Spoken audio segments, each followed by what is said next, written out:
The first time Ryan hit Margaret was when she questioned an expensive invoice that seemed like duplicate billing. The friendly handyman mask slipped away, revealing something cold and calculating. "Are you calling me a liar, Margaret?" he hissed, grabbing her wrist hard enough to leave bruises. "After everything I've done for you?" From that night forward, Margaret understood that she was no longer his client. She was his victim. The abuse escalated over the following weeks.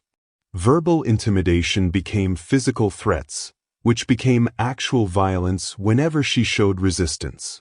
By December, Margaret had become a prisoner in her own home, trapped by fear, debt, and isolation while waiting desperately for her son's return. She'd stopped going to work, claiming illness to avoid questions about bruises. She'd stopped answering the phone when neighbors called.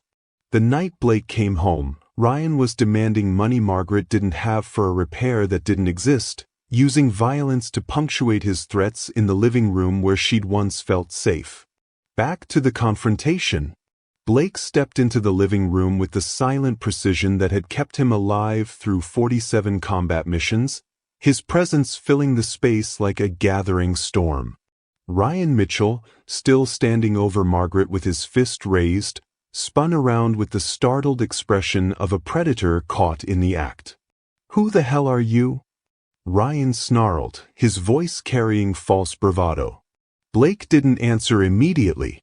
His eyes moved systematically across the scene, cataloging evidence with the thoroughness of a trained investigator. His mother's injuries, fresh and inflicted. The overturned furniture. The fear in Margaret's eyes told him this wasn't the first time. "Mom," Blake said quietly, his voice carrying the calm authority that had commanded respect in military units across 2 war zones, "are you all right?"